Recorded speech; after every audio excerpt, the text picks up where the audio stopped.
Capítulo 2 Das penas e gozos futuros.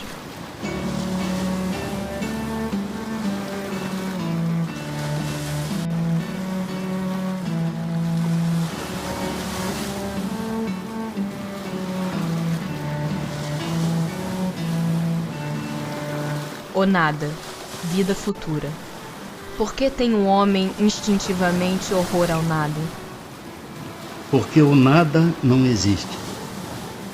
Donde nasce para o homem o sentimento instintivo da vida futura? Já temos dito, antes de encarnar, o espírito conhecia todas essas coisas, e a alma conserva vaga lembrança do que sabe e do que viu no estado espiritual. Intuição das penas e gozos futuros. Donde se origina a crença com que deparamos entre todos os povos na existência de penas e recompensas por vindouras? É sempre a mesma coisa. Pressentimento da realidade trazida ao homem pelo espírito nele encarnado. Porque sabei-o bem, não é em vão que uma voz interior vos fala. O vosso erro consiste em não lhe prestardes bastante atenção. Melhores vos tornarias, se nisso pensasses muito e muitas vezes. Qual o sentimento que domina a maioria dos homens no momento da morte? A dúvida, o temor ou a esperança?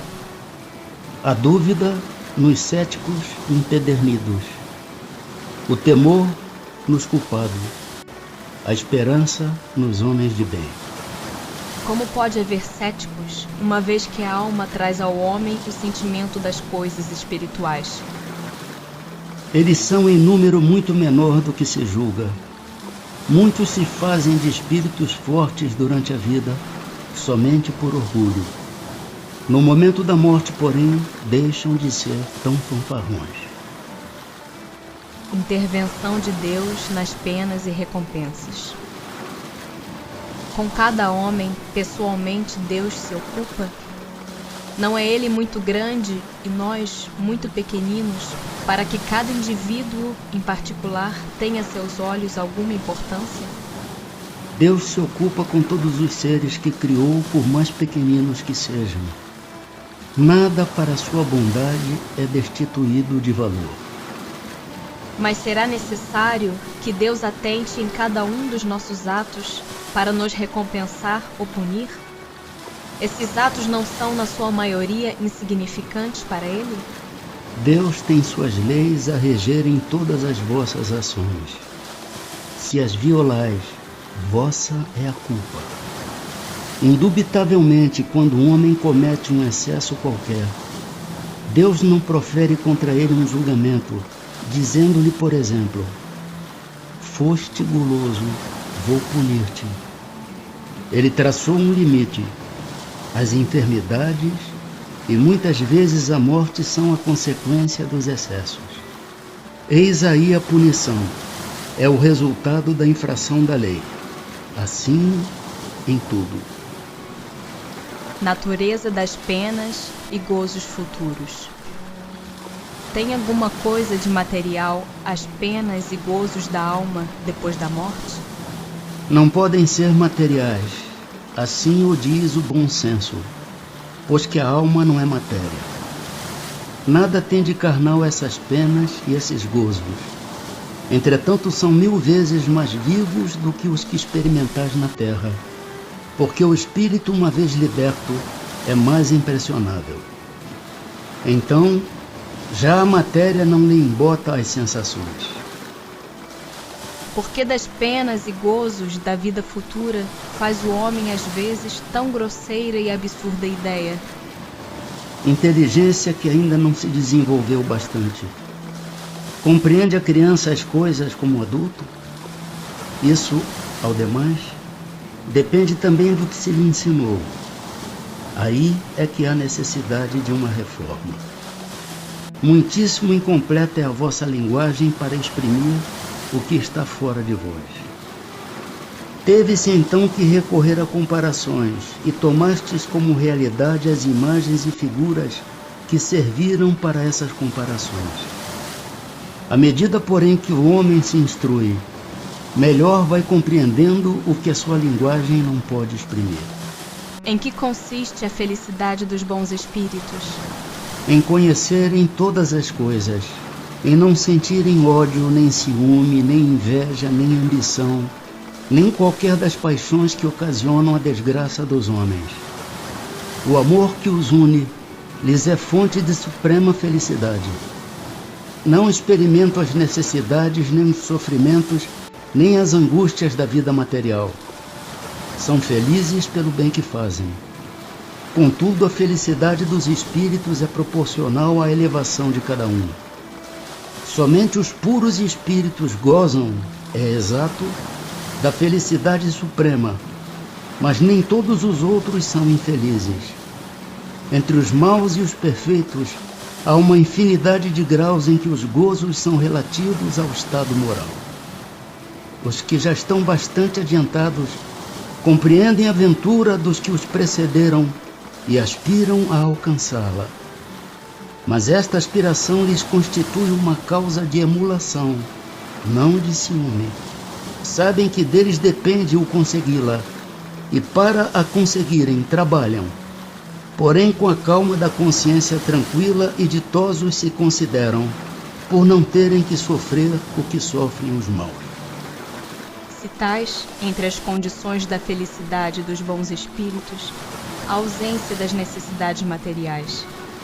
Mas a satisfação dessas necessidades não representa para o homem uma fonte de gozos? Sim, gozo do animal. Quando não podes satisfazer a essas necessidades, passas por uma tortura. Que se deve entender quando é dito que os espíritos puros se acham reunidos no seio de Deus e ocupados em lhe entoar louvores. É uma alegoria indicativa da inteligência que eles têm das perfeições de Deus, porque o veem e compreendem, mas que, como muitas outras, não se deve tomar ao pé da letra. Tudo em a natureza, desde o grão de areia, canta, isto é, proclama o poder, a sabedoria e a bondade de Deus. Não creias, todavia, que os espíritos bem-aventurados estejam em contemplação por toda a eternidade. Seria uma bem-aventurança estúpida e monótona. Fora, além disso, a felicidade do egoísta, porquanto a existência deles seria uma inutilidade sem termo. Estão isentos das tribulações da vida corpórea, já é um gozo. Depois, como dissemos, conhecem e sabem todas as coisas, dão útil emprego à inteligência que adquiriram, auxiliando os progressos dos outros espíritos. Essa a sua ocupação, que ao mesmo tempo é um gozo. Em que consistem os sofrimentos dos espíritos inferiores? São tão variados como as causas que os determinam e proporcionados ao grau de inferioridade, como os gozos o são ao de superioridade. Podem resumir-se assim: invejarem o que lhes falta para ser felizes e não obterem, verem a felicidade e não na poderem alcançar, pesar, ciúme, raiva, desespero, motivados pelo que os impede de ser ditosos, remorsos, ansiedade moral indefinível. Desejam todos os gozos e não os podem satisfazer. Eis o que os tortura. É sempre boa a influência que os espíritos exercem uns sobre os outros? Sempre boa, está claro, da parte dos bons espíritos.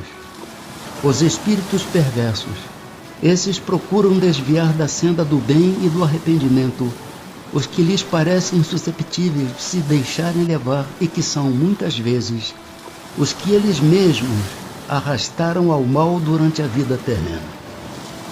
Assim, a morte não nos livra da tentação? Não, mas a ação dos maus espíritos é sempre menor sobre os outros espíritos do que sobre os homens, porque lhes falta o auxílio das paixões materiais. Como procedem os maus espíritos para tentar os outros espíritos, não podendo jogar com as paixões? As paixões não existem materialmente, mas existem no pensamento dos espíritos atrasados. Os maus dão pasto a esses pensamentos, conduzindo suas vítimas aos lugares onde possa lhes oferecer o espetáculo daquelas paixões e de tudo o que as possa excitar. Mas de que servem essas paixões se já não têm objeto real? Nisso precisamente é que lhes está o suplício. O avarento vê ouro que não lhe é dado possuir. O devasso, orgias em que não pode tomar parte. O orgulhoso, honras que lhe causam inveja e de que não pode gozar. Quais os sofrimentos maiores a que os espíritos maus se veem sujeitos? Não há descrição possível das torturas morais que constituem a punição de certos crimes. Mesmo o que as sofre teria dificuldade em vos dar delas uma ideia. Indubitavelmente, porém, a mais horrível consiste em pensarem que estão condenados sem remissão. Donde procede a doutrina do fogo eterno? Imagem, semelhante a tantas outras tomada como realidade. Mas o temor desse fogo não produzirá bom resultado? Vede se serve de freio, mesmo entre os que o ensinam. Se ensinardes coisas que mais tarde a razão venha a repelir, causareis uma impressão que não será duradoura nem salutar. Os espíritos inferiores compreendem a felicidade do justo? Sim. E isso lhes é um suplício, porque compreendem que estão dela privados por sua culpa. Daí resulta que o espírito liberto da matéria aspira à nova vida corporal, pois que cada existência, se for bem empregada, abrevia um tanto a duração desse suplício. É então que procede a escolha das provas por meio das quais possa expiar suas faltas. Porque ficais sabendo, o espírito sofre por todo o mal que praticou ou de que foi causa voluntária, por todo o bem que houvera podido fazer e não fez, e por todo o mal que decorra de não haver feito bem. Para o espírito errante já não há véus. Ele se acha como tendo saído de um nevoeiro e vê o que o distancia da felicidade. Mas sofre então, porque compreende quanto foi culpado. Não tem mais ilusões. Vê as coisas na sua realidade. O espetáculo dos sofrimentos dos espíritos inferiores não constitui para os bons uma causa de aflição? E nesse caso, que fica sendo a felicidade deles se é assim turbada? Não constitui motivo de aflição, pois que sabem que o mal terá fim. Auxiliam os outros a se melhorarem e lhes estendem as mãos. Essa a ocupação deles, ocupação que lhes proporciona gozo quando são bem-sucedidos. Isto se concebe da parte de espíritos estranhos ou indiferentes. Mas o espetáculo das tristezas e dos sofrimentos daqueles a quem amaram na terra não lhes perturba a felicidade? Se não vissem esses sofrimentos, é que eles vos seriam estranhos depois da morte. Ora, a religião vos diz que as almas vos veem, mas eles consideram de outro ponto de vista os vossos sofrimentos. Sabem que estes são úteis ao vosso progresso, se os suportardes com resignação.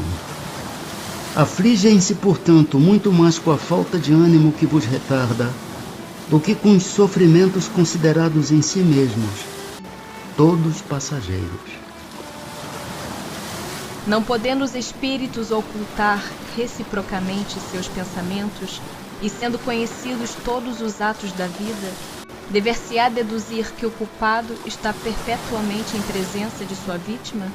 Não pode ser de outro modo. Assim diz o bom senso. serão um castigo para o culpado essa divulgação de todos os nossos atos reprováveis e a presença constante dos que deles foram vítimas? Maior do que se pensa, mas tão somente até que o culpado tenha expiado suas faltas, quer como espírito, quer como homem, em novas existências corpóreas. A lembrança das faltas que a alma, quando imperfeita, tenha cometido, não lhe turba a felicidade, mesmo depois de se haver purificado? Não, porque resgatou suas faltas e saiu vitoriosa das provas a que se submetera para esse fim. Não serão para a alma causa de penosa apreensão que lhe altera a felicidade as provas porque ainda tenha de passar para acabar a sua purificação? Para a alma ainda maculada, são. Daí vem que ela não pode gozar de felicidade perfeita, senão quando esteja completamente pura. Para aquela, porém, que já se elevou, nada tem de penoso pensar nas provas que ainda haja de sofrer.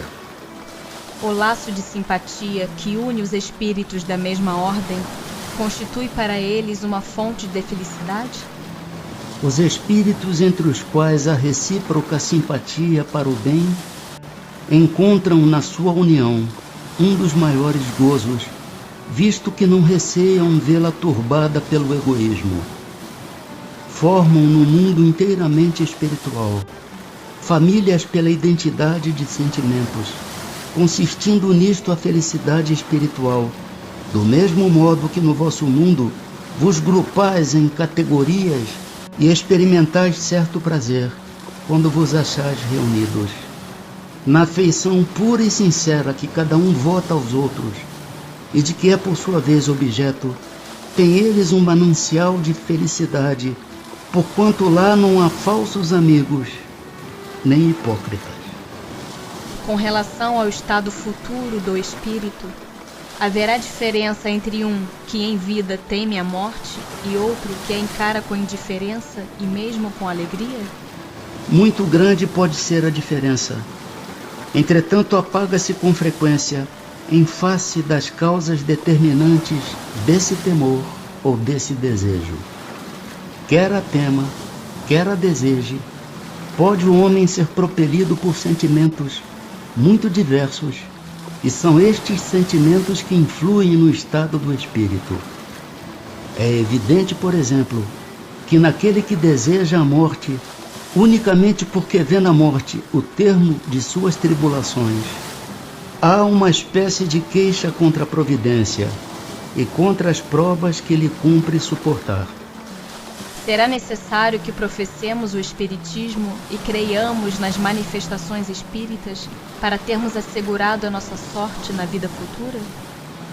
Se assim fosse, seguir-se-ia que estariam deserdados todos os que não creem ou que não tiveram ensejo de esclarecer-se, o que seria absurdo. Só o bem assegura a sorte futura. Ora, o bem é sempre o bem, qualquer que seja o caminho que a ele conduza. Penas temporais. Não experimenta sofrimentos materiais o espírito que expia suas faltas em nova existência? Será então exato dizer-se que depois da morte só há para a alma sofrimentos morais?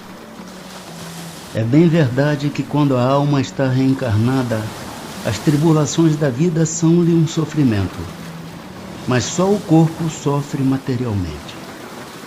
Falando de alguém que morreu, costumais dizer que deixou de sofrer. Nem sempre isto exprime a realidade. Como espírito está isento de dores físicas, porém tais sejam as faltas que tenha cometido, pode estar sujeito a dores morais mais agudas e pode vir a ser ainda mais desgraçado em nova existência. O mal rico terá que pedir esmola e se verá a braços com todas as privações oriundas da miséria. O orgulhoso com todas as humilhações. O que abusa de sua autoridade e trata com desprezo e dureza os seus subordinados, se verá forçado a obedecer a um superior mais ríspido do que ele o foi. Todas as penas e tribulações da vida são expiação das faltas de outra existência, quando não a consequência das faltas da vida atual. Logo que daqui houverdes saído, compreendê-lo-eis.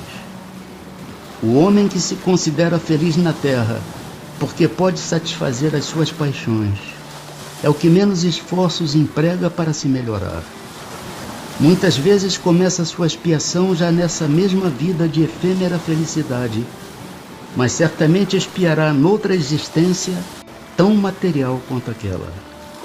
As vicissitudes da vida são sempre a punição das faltas atuais? Não, já dissemos. São provas impostas por Deus ou que vós mesmos escolhestes como espíritos antes de encarnardes para a expiação das faltas cometidas em outra existência, porque jamais fica impune a infração das leis de Deus e, sobretudo, da lei de justiça. Se não for punida nesta existência, há de sê-lo necessariamente noutra. Eis porque um que vos parece justo, muitas vezes sofre. É a punição do seu passado. Constitui recompensa a reencarnação da alma em um mundo menos grosseiro? É a consequência de sua depuração, porquanto à medida que se vão depurando, os espíritos passam a encarnar em mundos cada vez mais perfeitos, até que se tenham despojado totalmente da matéria e lavado de todas as impurezas, para eternamente gozarem da felicidade dos espíritos puros no seio de Deus. Pode o espírito que progrediu em sua existência terrena reencarnar alguma vez no mesmo mundo? Sim, desde que não tenha logrado concluir a sua missão, pode ele próprio pedir lhe seja dado completá-la em nova existência. Mas então já não está sujeito a uma expiação. O que sucede ao homem que, não fazendo mal, também nada faz para libertar-se da influência da matéria? Pois que nenhum passo dá para a perfeição, tem que recomeçar uma existência de natureza idêntica à precedente. Fica estacionário, podendo assim prolongar os sofrimentos da expiação. Há pessoas cuja vida se escoa em perfeita calma. Há pessoas cuja vida se escoa em perfeita calma, que nada precisando fazer por si mesmas, se conservam isentas de cuidados. Provará essa existência ditosa que elas nada têm que expiar de existência anterior? Conheces muitas dessas pessoas?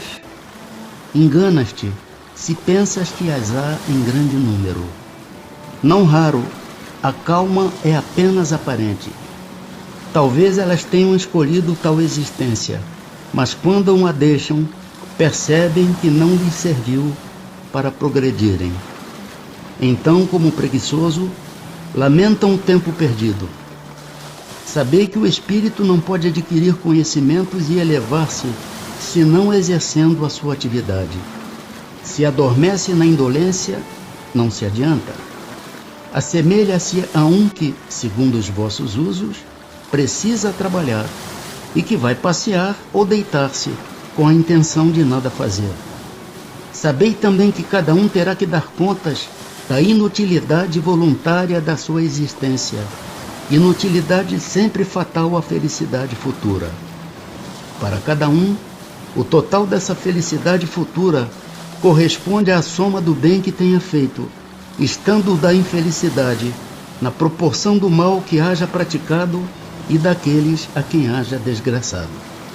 Pessoas há que, se bem não sejam positivamente mais, tornam infelizes pelos seus caracteres todos os que as cercam. Que consequências lhes advirão disso? Inquestionavelmente essas pessoas não são boas. Expiarão suas faltas, tendo sempre diante da vista aqueles a quem infelicitaram, valendo-lhes isso por uma exprobação. Depois, noutra existência, sofrerão o que fizeram sofrer. Expiação e arrependimento. O arrependimento se dá no estado corporal ou no estado espiritual? No estado espiritual, mas também pode ocorrer no estado corporal, quando bem compreendeis a diferença entre o bem e o mal. Qual a consequência do arrependimento no estado espiritual? Desejar o arrependido uma nova encarnação para se purificar. O espírito compreende as imperfeições que o privam de ser feliz e por isso aspira a uma nova existência em que possa expiar suas faltas. Que consequência produz o arrependimento no estado corporal? Fazer que já na vida atual o espírito progrida, se tiver tempo de reparar suas faltas. Quando a consciência o acusa e lhe mostra uma imperfeição, o homem pode sempre melhorar-se. Não há homens que só têm o instinto do mal e são inacessíveis ao arrependimento? Já vos disse que todo espírito tem que progredir incessantemente. Aquele que nesta vida só tem o instinto do mal, terá noutra vida o do bem. E é para isso que renasce muitas vezes, pois preciso é que todos progridam e atinjam a meta. A diferença está somente em que uns gastam mais tempo do que outros, porque assim o querem. Aquele que só tem o instinto do bem já se purificou, visto que talvez tenha tido o do mal em anterior existência. O homem perverso que não reconheceu suas faltas durante a vida, sempre as reconhece depois da morte? Sempre as reconhece. E então mais sofre porque sente em si todo o mal que praticou, ou de que foi voluntariamente causa. Contudo, o arrependimento nem sempre é imediato.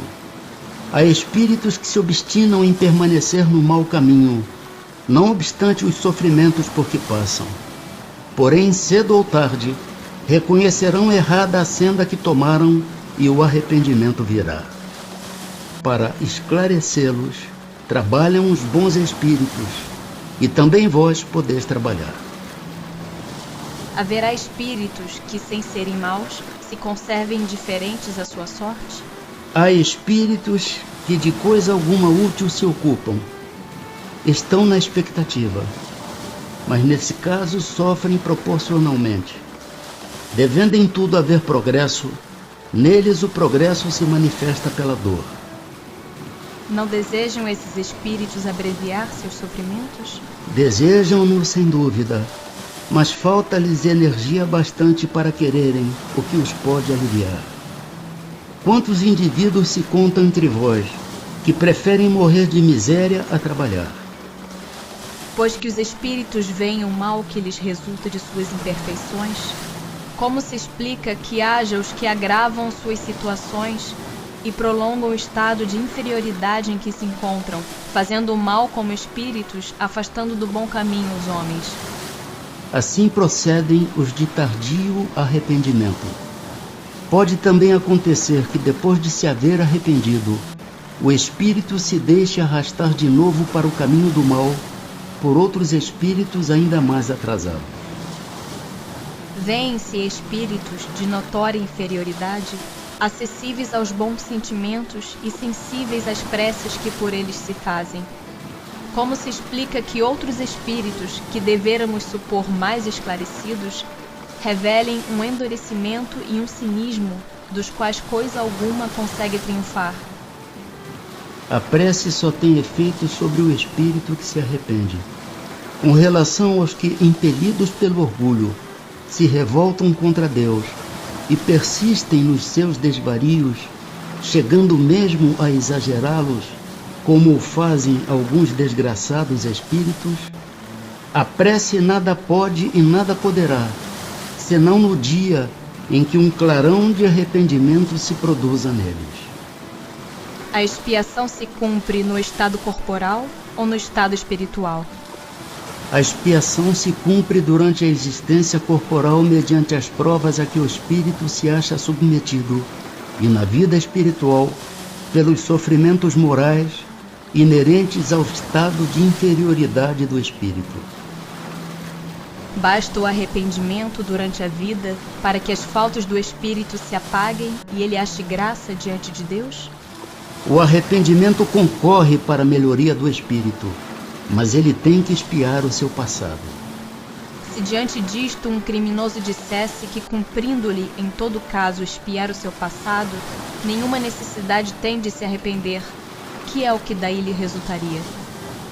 Tornar-se mais longa e mais penosa a sua expiação, desde que ele se torne obstinado no mal.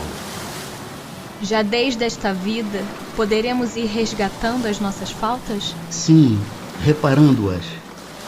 Mas não creais que possais resgatá-las mediante algumas privações pueris ou distribuindo em esmolas o que possuirdes depois que morrerdes, quando de nada mais precisais.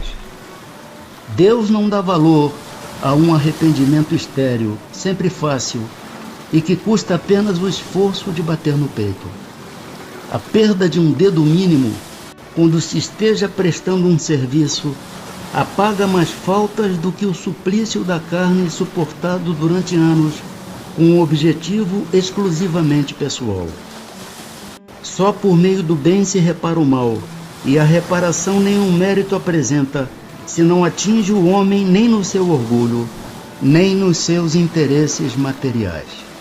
De que serve para sua justificação que restitua depois de morrer os bens mal adquiridos, quando se lhe tornaram inúteis e deles tirou todo o proveito? De que lhe serve privar-se de alguns gozos fúteis, de algumas superfluidades, se permanece integral o dano que causou a outrem? De que lhe serve, finalmente, humilhar-se diante de Deus, se perante os homens conserva o seu orgulho? Nenhum mérito haverá em assegurarmos para depois de nossa morte emprego útil aos bens que possuímos? Nenhum mérito não é o termo. Isso sempre é melhor do que nada. A desgraça, porém, é que aquele que só depois de morto dá, é quase sempre mais egoísta do que generoso. Quer ter o fruto do bem sem o trabalho de praticá-lo. Duplo proveito tira aquele que em vida se priva de alguma coisa. O mérito do sacrifício e o prazer de ver felizes os que lhe devem a felicidade. Mas lá está o egoísmo a dizer-lhe: o que dás, tira aos teus gozos. E como o egoísmo fala mais alto do que o desinteresse e a caridade, o homem guarda o que possui, pretextando suas necessidades pessoais e as exigências da sua posição. Ah, lastimai aquele que desconhece o prazer de dar. Acha-se verdadeiramente privado de um dos mais puros e suaves gozos, submetendo-o à prova da riqueza, tão escorregadia e perigosa para o seu futuro. Houve Deus por bem conceder-lhe como compensação a ventura da generosidade de que já neste mundo pode gozar.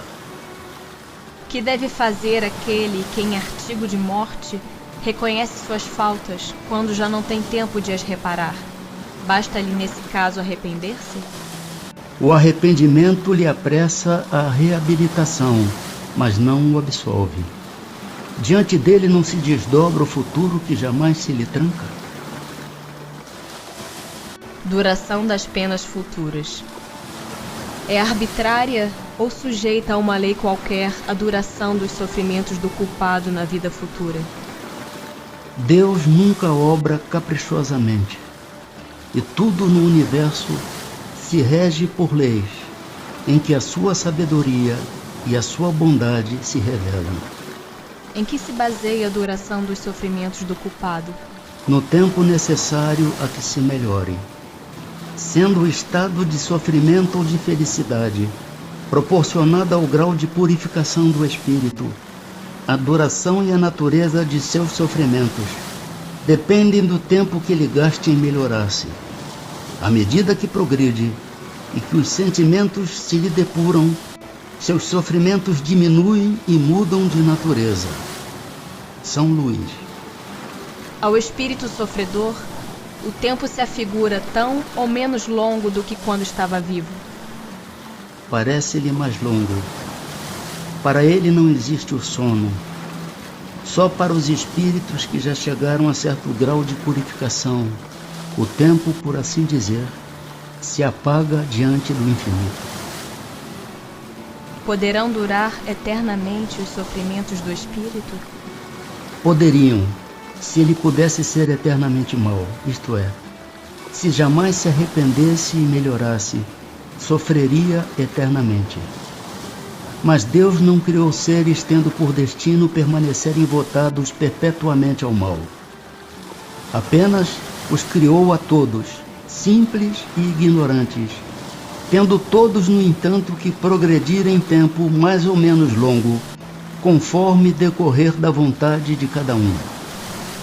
Mais ou menos tardia pode ser a vontade, do mesmo modo que a crianças mais ou menos precoces, porém cedo ou tarde ela aparece por efeito da irresistível necessidade que o espírito sente de sair do estado de inferioridade e de se tornar feliz. Eminentemente sábia e magnânima é, pois, a lei que rege a duração das penas, porquanto subordina essa duração aos esforços do espírito. Jamais o priva do seu livre arbítrio. Se deste faz ele mau uso, sofre as consequências. São Luís. Haverá espíritos que nunca se arrependem? Há os de arrependimento muito tardio, porém pretender-se que nunca se melhorarão, fora negar a lei do progresso e dizer que a criança não pode tornar-se homem. São Luís. Depende sempre da vontade do espírito a duração das penas? Algumas não haverá que lhes sejam impostas por tempo determinado? Sim, ao espírito podem ser impostas penas por determinado tempo. Mas Deus, que só quer o bem de suas criaturas, acolhe sempre o arrependimento e infrutífero jamais fica o desejo que o espírito manifeste de se melhorar. São Luís. Assim, as penas impostas jamais o são por toda a eternidade? Interrogai o vosso bom senso, a vossa razão, e perguntai-lhes se uma condenação perpétua motivada por alguns momentos de erro não seria a negação da bondade de Deus, que é com efeito a duração da vida, ainda quando de 100 anos em face da eternidade. Eternidade. Compreendeis bem esta palavra? Sofrimentos, torturas sem fim, sem esperanças, por causa de algumas faltas. O vosso juízo não repele semelhante ideia? Que os antigos tenham considerado o Senhor do Universo um Deus terrível, cioso e vingativo, concebe-se. Na ignorância em que se achavam, atribuíam a divindade às paixões dos homens. Esse, todavia, não é o Deus dos cristãos, que classifica como virtudes primordiais o amor, a caridade, a misericórdia, o esquecimento das ofensas. Poderia ele carecer das qualidades cuja posse prescreve como um dever às suas criaturas? Não haverá contradição em se lhe atribuir a bondade infinita e a vingança também infinita? Dizeis que, acima de tudo, ele é justo e que o homem não lhe compreende a justiça. Mas a justiça não exclui a bondade, e ele não seria bom se condenasse a eternas e horríveis penas a maioria das suas criaturas. Teria o direito de fazer da justiça uma obrigação para seus filhos, se lhes não desse meio de compreendê-la? Aliás, no fazer que a duração das penas dependa dos esforços do culpado, não está toda a sublimidade da justiça unida à bondade? Aí é que se encontra a verdade desta sentença: a cada um segundo as suas obras. Santo Agostinho. Aplicai-vos por todos os meios ao vosso alcance em combater, em aniquilar a ideia da eternidade das penas, ideia blasfematória da justiça e da bondade de Deus, germe fecundo da incredulidade, do materialismo e da indiferença que invadiram as massas humanas desde que as inteligências começaram a desenvolver-se. O espírito, prestes a esclarecer-se, ou mesmo apenas desbastado, logo lhe aprendeu a monstruosa injustiça. Sua razão a repele, e então raro é que não englobe no mesmo repúdio a pena que o revolta e o Deus a quem a atribui. Daí os males sem conta que hão desabado sobre vós, e aos quais vimos trazer remédio. Tanto mais fácil será a tarefa que vos apontamos, quanto é certo que todas as autoridades em que se apoiam os defensores de tal crença evitaram todas pronunciar-se formalmente a respeito. Nem os concílios, nem os pais da Igreja resolveram essa grave questão. Muito embora, segundo os evangelistas, e tomadas ao pé da letra as palavras emblemáticas do Cristo, ele tenha ameaçado os culpados com um fogo que se não extingue, com um fogo eterno, absolutamente nada se encontra nas suas palavras, capaz de provar que os haja condenado eternamente. Pobres ovelhas desgarradas, aprendei a ver aproximar-se de vós o bom pastor, que longe de vos banir para todo sempre de sua presença, vem pessoalmente ao vosso encontro para vos reconduzir ao aprisco. Filhos pródigos, deixai o vosso voluntário exílio, encaminhai vossos passos para a morada paterna.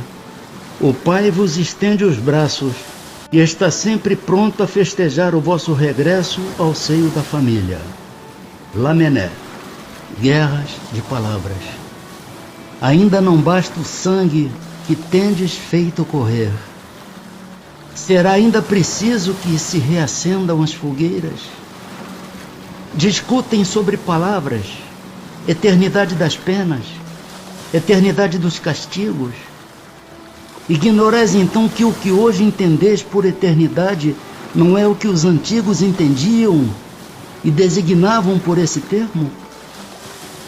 Consulte o teólogo as fontes, e lá descobrirá, como todos vós, que o texto hebreu não atribuía esta significação ao vocábulo que os gregos, os latinos e os modernos traduziram por penas sem fim, irremissíveis. Eternidade dos castigos corresponde à eternidade do mal. Sim, enquanto existir o mal entre os homens, os castigos subsistirão. Importa que os textos sagrados se interpretem no sentido relativo. A eternidade das penas é, pois, relativa e não absoluta. Chegue o dia em que todos os homens, pelo arrependimento, se revistam da túnica da inocência, e desde esse dia deixará de haver gemidos e ranger de dentes. Limitada tendes, é certo, a vossa razão humana, porém, tal como a tendes, ela é uma dádiva de Deus, e com o auxílio dessa razão, nenhum homem de boa fé haverá que, de outra forma, compreenda a eternidade dos castigos. Pois que fora necessário admitir-se por eterno o mal. Somente Deus é eterno, e não poderia ter criado o mal eterno. Do contrário, forçoso seria tirar-se-lhe o mais magnífico dos seus atributos, o soberano poder, porquanto não é soberanamente poderoso aquele que cria um elemento destruidor de suas obras. Porque não é soberanamente poderoso aquele que cria um elemento destruidor de suas obras. Humanidade, não mergulhes mais os teus tristes olhares nas profundezas da terra, procurando aí os castigos. Chora, espera, espia, e refugia-te na ideia de um Deus intrinsecamente bom, absolutamente poderoso, essencialmente justo. Platão. Gravitar para a unidade divina, eis o fim da humanidade. Para atingi-lo, 3 coisas são necessárias: a justiça, o amor e a ciência. 3 coisas lhe são opostas e contrárias: a ignorância, o ódio e a injustiça. Pois bem, digo-vos em verdade que mentis a estes princípios fundamentais, comprometendo a ideia de Deus, exagerando-lhe a severidade. Duplamente a comprometeis, deixando que no espírito da criatura penetre a suposição de que há nela mais clemência, mais virtude, amor e verdadeira justiça do que atribuís ao ser infinito. Destruís mesmo a ideia do inferno, tornando-o ridículo e inadmissível às vossas crenças, como o é aos vossos corações, o horrendo espetáculo das execuções, das fogueiras e das torturas da Idade Média. Pois que, quando banida se acha para sempre das leis humanas a era das cegas represálias, é que esperais mantê-la no ideal? Oh, crede-me, irmãos, em Deus e em Jesus Cristo, crede-me. Ou vos resignais a deixar que pereçam nas vossas mãos todos os vossos dogmas, de preferência a que se modifiquem, ou então vivificai-os, abrindo-os aos benfazejos eflúvios que os bons, neste momento, derramam neles. A ideia do inferno, com as suas fornalhas ardentes, com as suas caldeiras a ferver, pôde ser tolerada, isto é, perdoável, num século de ferro. Porém, no século XIX, não passa de vão fantasma, próprio quando muito para amedrontar criancinhas, e em que estas, crescendo um pouco, logo deixam de crer. Se permanecerem nessa mitologia aterradora, engendrareis a incredulidade, mãe de toda a desorganização social. Tremo, entrevendo toda uma ordem social abalada e a ruir sobre os seus fundamentos por falta de sanção penal. Homens de fé ardente e viva, vanguardeiros do dia da luz, mãos à obra, não para manter fábulas que envelheceram e se desacreditaram, mas para reavivar, revivificar a verdadeira sanção penal sob formas condizentes com os vossos costumes, os vossos sentimentos e as luzes da vossa época. Quem é com efeito o culpado? É aquele que por um desvio, por um falso movimento da alma, se afasta do objetivo da criação, que consiste no culto harmonioso do belo, do bem, idealizados pelo arquétipo humano, pelo homem-Deus, por Jesus Cristo. Que é o castigo? A consequência natural derivada desse falso movimento, uma certa soma de dores necessária a desgostá-lo da sua deformidade, pela experimentação do sofrimento. O castigo é o aguilhão que estimula a alma, pela amargura, a se dobrar sobre si mesma e a buscar o porto de salvação. O castigo só tem por fim a reabilitação, a redenção. Querê-lo eterno por uma falta não eterna é negar-lhe toda a razão de ser. Oh, em verdade vos digo, cessai de pôr em paralelo na sua eternidade o bem, essência do Criador, com o mal, essência da criatura. Fora criar uma penalidade injustificável. Afirmai ao contrário o abrandamento gradual dos castigos e das penas pelas transmigrações, e consagrareis a unidade divina, tendo unidos o sentimento e a razão. Paulo, apóstolo. Ressurreição da carne. O dogma da ressurreição da carne será a consagração da reencarnação ensinada pelos Espíritos? Como quererias que fosse de outro modo? Conforme sucede com tantas outras, estas palavras só parecem despropositadas no entender de algumas pessoas, porque as tomam ao pé da letra. Levam por isso à incredulidade.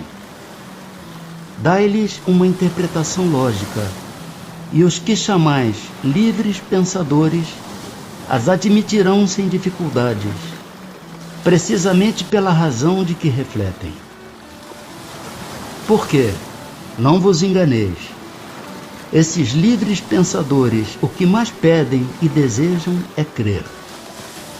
Têm como os outros, ou talvez mais que os outros, a sede do futuro, mas não podem admitir o que a ciência desmente. A doutrina da diversidade das existências é consentânea com a justiça de Deus. Só ela explica o que sem ela é inexplicável. Como havias de pretender que o seu princípio não estivesse na própria religião? Assim, pelo dogma da ressurreição da carne, a própria Igreja ensina a doutrina da reencarnação? É evidente. Demais, essa doutrina decorre de muitas coisas que têm passado despercebidas e que dentro em pouco se compreenderão neste sentido. Reconhecer-se-á em breve que o Espiritismo ressalta a cada passo do texto, mesmo das Escrituras Sagradas. Os espíritos, portanto, não vêm subverter a religião como alguns o pretendem. Vêm, ao contrário, confirmá-la, sancioná-la por provas irrecusáveis. Como, porém, são chegados os tempos de não mais empregarem linguagem figurada, eles se exprimem sem alegorias e dão às coisas sentido claro e preciso que não possa estar sujeito a qualquer interpretação falsa. Eis porque daqui a algum tempo, muito maior será do que é hoje o número de pessoas sinceramente religiosas e crentes. São Luís. Paraíso, inferno e purgatório. Haverá no universo lugares reservados para as penas e gozos dos espíritos segundo seus merecimentos? Já respondemos a esta pergunta. As penas e os gozos são inerentes ao grau de perfeição dos espíritos. Cada um tira de si mesmo o princípio de sua felicidade ou de sua desgraça. E como eles estão por toda parte, nenhum lugar, reservado ou fechado, existe especialmente destinado a uma ou outra coisa. Quanto aos encarnados, esses são mais ou menos felizes ou desgraçados, conforme é mais ou menos adiantado o mundo em que habitam. De acordo então com o que vindes de dizer, o inferno e o paraíso não existem, tais como o homem os imagina? São simples alegorias. Por toda parte há espíritos ditosos e inditosos.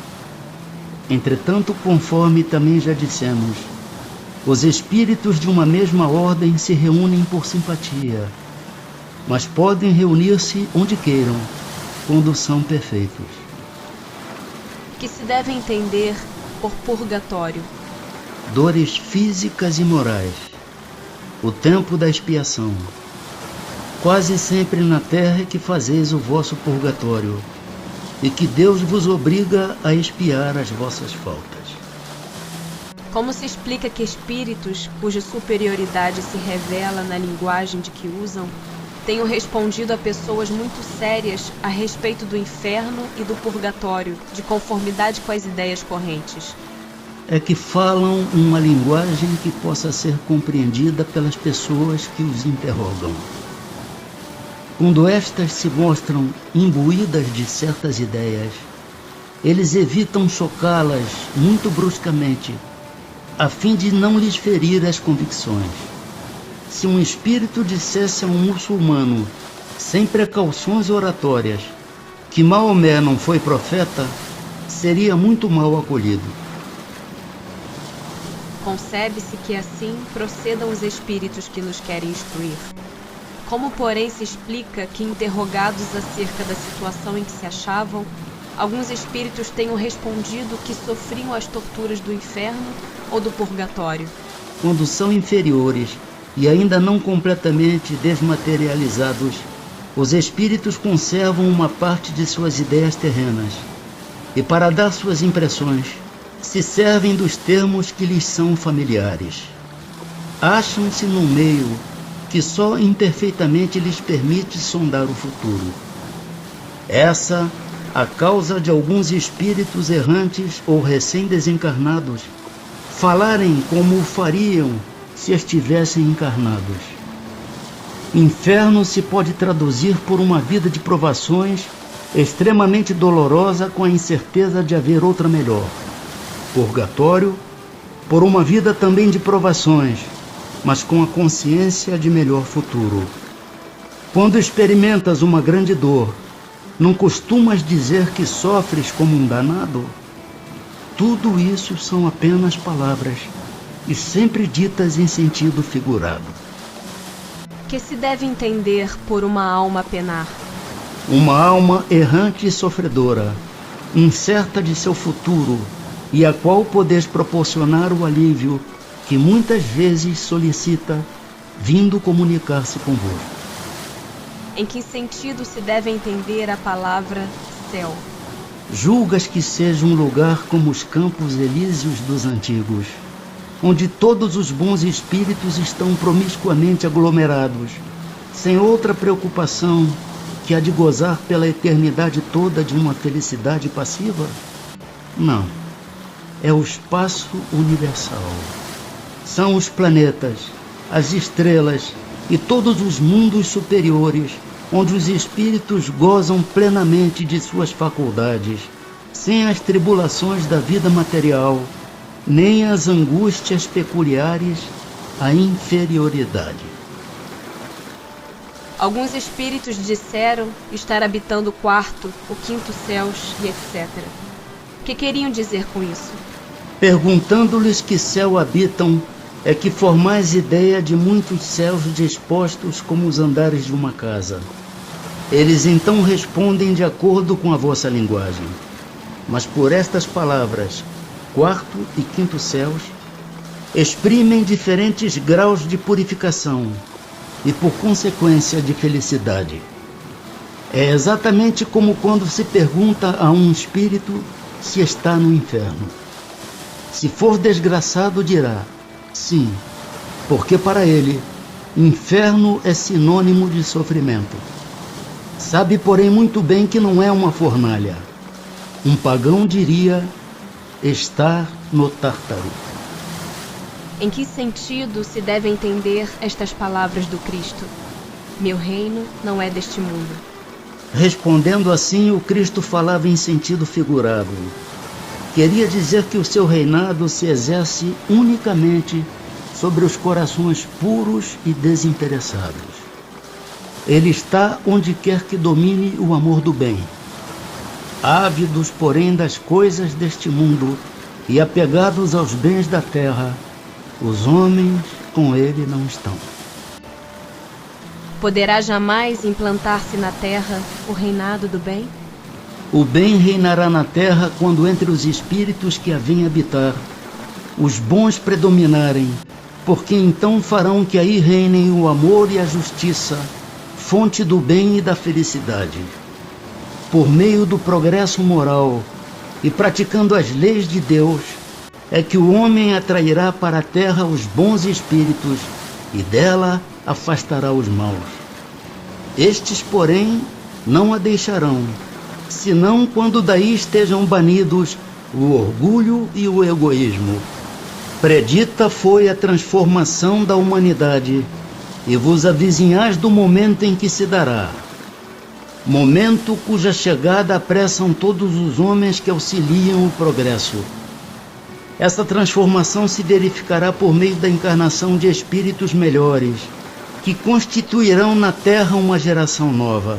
Então, os espíritos dos maus, que a morte vai ceifando dia a dia, e todos os que tentem deter a marcha das coisas, serão daí excluídos, pois que viriam a estar deslocados entre os homens de bem, cuja felicidade perturbariam. Irão para mundos novos, menos adiantados, desempenhar missões penosas, trabalhando pelo seu próprio adiantamento, ao mesmo tempo que trabalharão pelo desenvolvimento de seus irmãos ainda mais atrasados. Neste banimento de espíritos da terra transformada, não percebeis a sublime alegoria do paraíso perdido e na vinda do homem para a terra em semelhantes condições, trazendo em si o germen de suas paixões e os vestígios da sua inferioridade primitiva? Não descobris a não menos sublime alegoria do pecado original? Considerado deste ponto de vista, o pecado original se prende à natureza ainda imperfeita do homem, que assim só é responsável por si mesmo, pelas suas próprias faltas e não pelas faltas de seus pais. Todos vós, homens de fé e de boa vontade, trabalhai, portanto, com ânimo e zelo na grande obra da regeneração, que colhereis pelo cêntuplo o grão que houverdes semeado. Ai dos que fecham os olhos à luz, preparam para si mesmos longos séculos de trevas e decepções. Ai dos que fazem dos bens deste mundo a fonte de todas as suas alegrias. Terão que sofrer privações muito mais numerosas do que os gozos de que desfrutaram. Ai, sobretudo, dos egoístas, não acharão quem os ajude a carregar o fardo de suas misérias. São Luís, paz em Cristo.